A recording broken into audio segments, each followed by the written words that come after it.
Alright, so to do your project, you're going to get this really long horizontal strip of paper.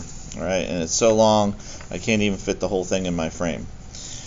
What you're going to do is have it horizontally in front of you, which means it's long from side to side.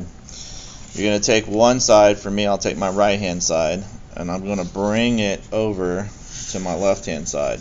And so I do want it to be as even as Steven as I can, so I'm just going to line up these corners and edge before I put the fold in.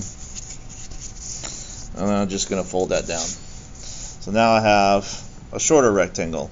Still keep it horizontally in front of you. So the next thing I'm going to do is I'm going to grab a side. And again, I'm right-handed, so I'm always going to grab my right side.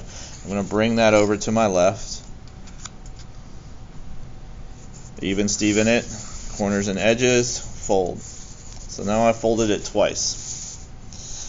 And so now I have a manageable rectangle in front of me. I've got one last fold to do. Alright, so again, bring my right side to my left.